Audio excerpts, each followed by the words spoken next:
વિદ્યાર્થી મિત્રો, સ્વાગત છે મારું યુટ્યુબ ચેનલ કેસીસી અમદાવાદમાં. હવે વેકેશન પૂરું થઈ ગયું. અભ્યાસક્રમ તમારો સ્કૂલોમાં ચાલુ થઈ ગયા હશે. સ્કૂલો જવાનું કાલથી શરૂ થઈ ગયું છે. એટલે હવે એક બે દિવસ તમને મજા નહીં આવે, પણ તમે થોડાક દિવસ પછી રેગ્યુલર થઈ જશો. કારણ કે વેકેશનની અંદર ખૂબ આનંદ કર્યો હોય એટલે આપણને થોડુંક સેટ થતાં વાર લાગે. તો ચલો, માનું છું કે તમે સેટ થઈ ગયા હશો અથવા થશો. હું આ મારી યુટ્યુબ ચેનલ અમદાવાદથી રજૂ કરું છું. મારું નામ જેટી સાધુ છે અને સાધુ સર મને બધા સાધુ સર તરીકે ઓળખે છે. અને આ ચેનલની અંદર હું ધોરણ 11-12 એકાઉન્ટ ને આંકડાશાસ્ત્ર, ધોરણ 9 થી 10 ગણિત, અને કોલેજની અંદર કોમર્સમાં 1 to 6 સેમિસ્ટર બંને એકાઉન્ટ અને આંકડાશાસ્ત્રના વિડીયો પ્રસારિત કરું છું. અગાઉ પણ મેં વિડીયો પ્રસારિત કરેલા છે કોલેજના 10માના 11માના આજથી શરૂ કરું છું. 9ના 10 11ના હવે શરૂ કરું છું. તો તમે મારી ચેનલને સબસ્ક્રાઈબ કરજો અને તમારા મિત્રોને ફોરવર્ડ કરજો. તો ચલો, આપણે આજે ધોરણ 9નું ગણિતનું પહેલું પ્રકરણ છે સંખ્યા પદ્ધતિ. એના વિશે આપણે જાણીએ. સૌથી પહેલાં સંખ્યા પદ્ધતિની અંદર આપણે તો પેલું સંખ્યા વિશે જાણવું જોઈએ કે કેટલા પ્રકારની સંખ્યા છે. સંખ્યા તો ઘણા પ્રકારની છે, પણ આપણા અભ્યાસક્રમની અંદર 6 પ્રકારની સંખ્યાઓ છે, તેનો અભ્યાસક્રમ કરવાનો છે. આ પ્રકરણમાં 9મા ધોરણની અંદર જે સંખ્યાઓ અત્યારે મેં બોર્ડ ઉપર લખેલી છે એ સંખ્યાઓ તમને 8, 9 અને 10 ત્રણેયમાં કામ આવશે. કારણ કે 10માની અંદર પણ પહેલું પ્રકરણ વાસ્તવિક સંખ્યાઓ છે. તો વાસ્તવિક સંખ્યાઓ કોને કહેવાય એ આમાં છે. તો આ પહેલું, બીજું, ત્રીજું અને ચોથું અને 5 પ્રકારની સંખ્યાઓ ભેગી થાય ત્યારે વાસ્તવિક સંખ્યાઓ થાય. તો એ 10મા ધોરણ માટે છે. 8મા ધોરણમાં પણ પ્રાકૃતિક સંખ્યાઓ, પૂર્ણ સંખ્યાઓ, પૂર્ણાંક સંખ્યાઓ, સમય સંખ્યાઓ એના વિશે જાણવાનું છે. આપણે અત્યારે 9મા ધોરણનું પ્રકરણ ચલાવતા હોય. 9મા ધોરણ વિશે આ 6 સંખ્યાઓનું તમને જ્ઞાન હોવું જોઈએ, એ જરૂરી છે પહેલા પ્રકરણ માટે. તો સૌથી પહેલાં આપણે પ્રાકૃતિક સંખ્યા એટલે નેચરલ નંબર જોઈએ. તો પ્રાકૃતિક સંખ્યા કોને કહેવાય?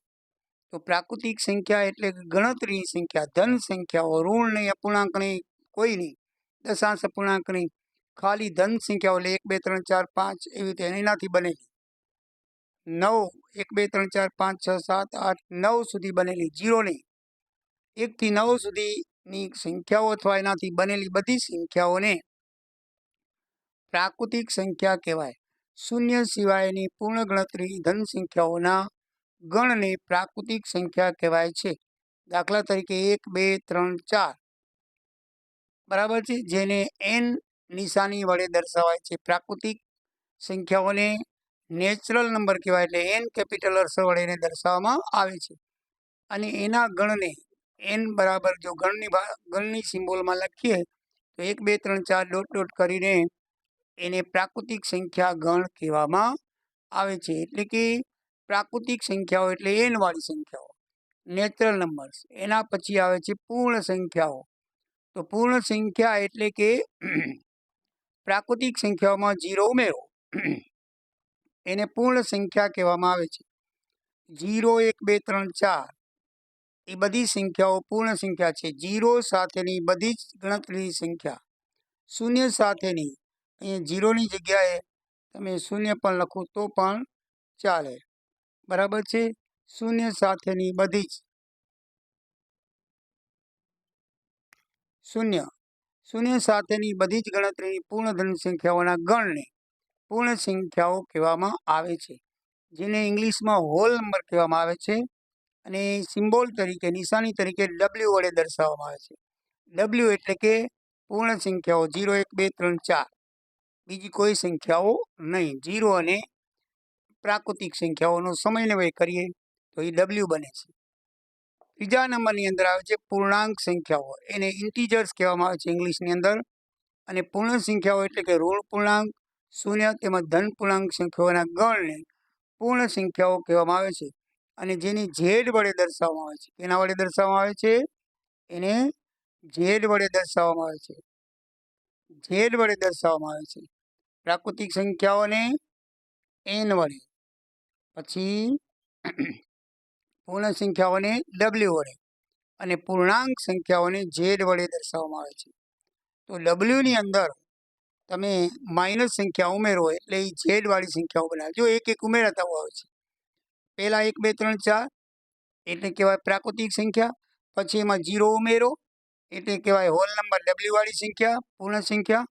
એમાં તમે માઇનસ સંખ્યા ઉમેરો, -1 2 3 4 0 1 2 3 એટલે એ બની જશે પૂર્ણાંક સંખ્યાઓ.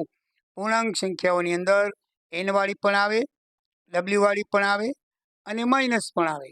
એટલે માઇનસ, 0 અને પૂર્ણ સંખ્યાઓનો ગણ એટલે કે ઝેડ કહેવાય. ઝેડ મીન્સ કે પૂર્ણાંક સંખ્યાઓ, ઇન્ટીજર્સ કહેવાય. સમજણ પડી? નંબર 4 સમય સંખ્યાઓ, રેશનલ નંબર. તો એની અંદર કઈ સંખ્યાઓ આવે?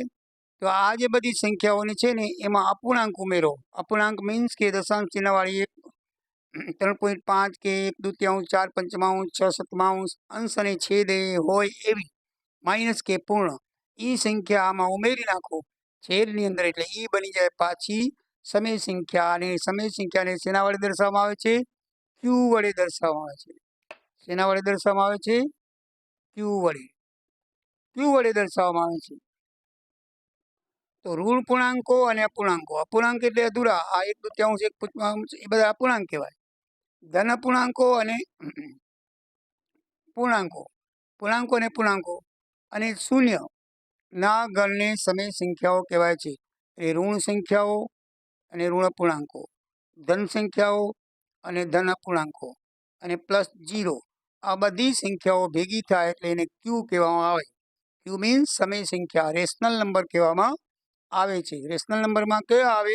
-1 -2 3 વગેરે બધી માઇનસ સંખ્યા, પછી 0, પછી પ્લસ વાળી સંખ્યા 1 2 3, પછી અપૂર્ણાંક 1/2 -1/5 3/4 વગેરે.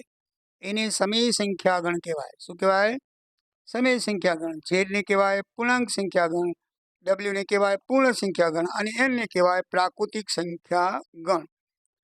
સમય સંખ્યાને હંમેશા P/Q માં જ લખાય, એટલે અંશ અને છેદમાં જ લખાય. તમને એમ થાય કે 1 2 3 વળી ક્યાં અંશ અને છેદ? તે પૂર્ણ સંખ્યામાં 5માં એમાં ક્યાં અંશ અને છેદ છે?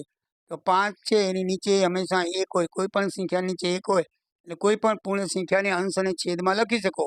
દાખલા તરીકે 7 છે એ સમય સંખ્યા છે કારણ કે નીચે 1 લખી શકાય. એટલે P/Qમાં જે સંખ્યા લખી શકાય એવી સંખ્યાને શું કહેવામાં આવે છે? સમય સંખ્યાઓ કહેવામાં આવે છે. સમજાઈ ગયું? P/Q. P મીન્સ અંશ, Q છે. P/Qમાં એને લખી શકાય. આવી અસંખ્ય સંખ્યાઓ છે. જો એને યાદની રીતે લખવા જઈએ તો એ લખી શકાય નહીં. તો એટલા માટે એને ગુણધર્મની રીતે લખવામાં આવે છે. બરાબર છે? એને કેની રીતે લખવામાં આવે છે? ગુણધર્મની રીતે. તો ગુણધર્મની રીતે કેવી રીતે લખાય? તો Q બરાબર P/Q bar P belongs to Z, Q belongs to N. આનો અર્થ શું થાય? કે અંશની અંદર ઝેડ વાળી સંખ્યા હોય છે. P બિલોંગ્સ ટુ નો અર્થ થાય ના સભ્યો.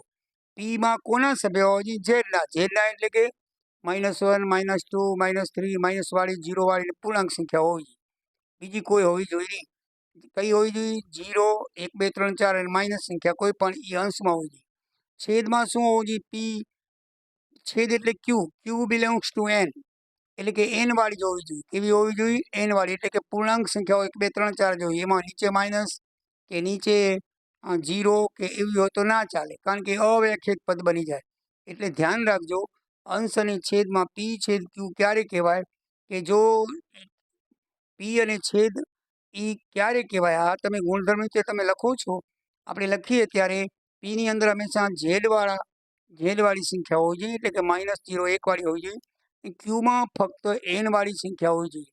બીજી કોઈ પણ સંખ્યા હોવી જોઈએ N વાળી, એટલે કે 1 2 3 4 પ્રાકૃતિક સંખ્યાઓ. એવા અંશ અને છેદને સમય સંખ્યા કહેવામાં આવે છે. સમય સંખ્યા એટલે જે સંખ્યાઓને પી છેદ ક્યુમાં લખી શકાય તેવી બધી જ સંખ્યાઓને સમય સંખ્યા કહેવામાં આવે છે. 5મો નંબર અસમય સંખ્યા, તો એને ઇનકન્સિસ્ટન્ટ નંબર કહેવામાં આવે છે ઇંગ્લિશમાં. જે સમય સંખ્યા નથી તેવી બધી સમય સંખ્યાઓ અસમય સંખ્યા છે અને એને અસમય સંખ્યાનો ગણ કહેવામાં આવે છે. અને આઈ તરીકે આ છે ને એનો પહેલો સ્પેલિંગનો આઈ લીધેલો છે અને આઈ વડે દર્શાવવામાં આવે છે. કેના વડે દર્શાવવામાં આવે છે? આઈ વડે દર્શાવવામાં આવે છે.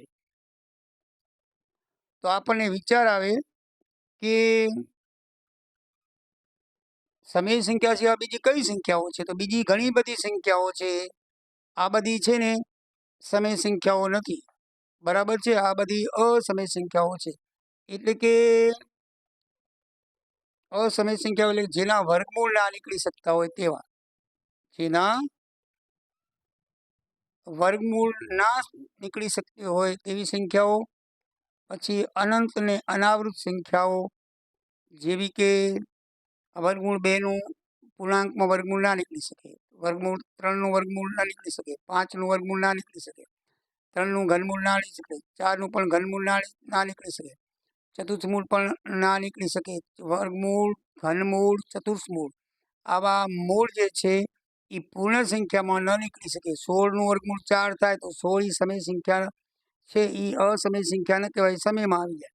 તો જેના વર્ગમૂળ નીકળી શકે ને પૂર્ણ રીતે એ બધી સમયમાં આવે, પણ જેના વર્ગમૂળ ના નીકળી શકે એવી અસમય સંખ્યાઓ કહેવાય. અને બીજી જે અનાવૃત અનંત એટલે કે ભાગ્યાકાર કરતા જઈએ. દાખલા તરીકે પાઈ છે, પાઈ અસમય સંખ્યા છે. પાઈની કિંમત 22/7 છે. તમે 22/7 ને 22/7 કરો તો એનો 0 0 ક્યારે ના આવે. એ બધી એવી સંખ્યાઓ કે જેને ભાગતા, અંશ અને છેદમાં ભાગતા જેનો શૂન્ય શેષ ના આવે એ બધી સંખ્યાઓ, આ બધી સંખ્યાઓ 0 પોઈન્ટ, આ બધી અનંત આવૃત સંખ્યાઓ કહેવાય. તો એવી બધી સંખ્યાઓ પાઈ જે છે એવી બધી સંખ્યાઓને અસમય સંખ્યા કહેવામાં આવે છે કે જેનો સમાવેશ સમય સંખ્યામાં થતો નથી. અને આ બધી 1 થી 5 સુધીની એન, ડબલ્યુ, ઝેડ, ક્યુ અને આઈ, આ પાંચે પાંચ ભેગી કરીએ તો એને કહેવાય વાસ્તવિક સંખ્યા. એને શું કહેવાય? વાસ્તવિક સંખ્યા કહેવાય. બરાબર છે? તો સમય તેમજ અસમય સંખ્યાઓના ગણને વાસ્તવિક સંખ્યા કહેવામાં આવે છે, જેને આર વડે, રિયલ નંબર, જેને કેના વડે દર્શાવવામાં આવે છે? આર વડે દર્શાવવામાં આવે છે, રિયલ નંબર તરીકે દર્શાવવામાં આવે છે. રિયલ નંબર એટલે કે વાસ્તવિક સંખ્યાઓ.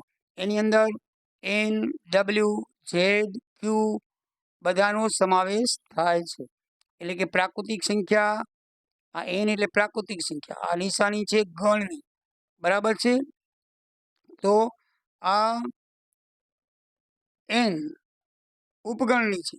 એન, ઉપગણ ડબલ્યુ, ઉપગણ ઝેડ, ઉપગણ ક્યુ, ઉપગણ આર, એટલે કે આર ની અંદર આ બધા સમાયેલા છે. એટલે આર બરાબર આ લખી શકાય, એન ઉપગણ ડબલ્યુ, ઉપગણ ઝેડ, ઉપગણ ક્યુ, ઉપગણ આર. એટલે આર છે એમાં આ બધા સભ્યો છે. કોણ? એન, ડબલ્યુ, ઝેડ, ક્યુ અને આઈ, આ બધા સભ્યો છે. ક્યુ સોરી, આઈ તો પોતે જ છે. આ અને આર, આ બધા જે સભ્ય છે એ બધા કેમાં સમાયેલા છે? આરમાં સમાયેલા છે. બરાબર છે? આ બધા આરમાં સમાયેલા છે. આઈ, આર બરાબર, આર બરાબર શું થાય કે એન, ડબલ્યુ, ઝેડ, ક્યુ અને આઈ નો સમન્વય એટલે કે આર, બધી સંખ્યા અસમય અને સમય સંખ્યાના ગણને શું કહેવામાં આવે છે? વાસ્તવિક સંખ્યા કહેવામાં આવે છે, રિયલ નંબર, જેને આર વડે દર્શાવવામાં આવે છે. દોસ્તો, સંખ્યાઓ વિશે તમને બધી ખબર પડી ગઈ હશે અને બરાબર સમજાઈ ગયું હશે. તો મારા વિડીયોને આપ સબસ્ક્રાઈબ કરજો, તમારા મિત્રોને ફોરવર્ડ કરજો અને સાથ સહકાર આપજો એવું તમને વિનંતી કરું છું. હવે તમે બધાએ મારા વિડીયો જોતા રહેજો, સબસ્ક્રાઈબ કરશો એટલે તમને ઓટોમેટિકલી તમારા મોબાઈલ ફોનમાં આવશે, માટે તમે સબસ્ક્રાઈબ કરશો એવી વિનંતી. જય દ્વારિકાધીશ. જય સિયારામ.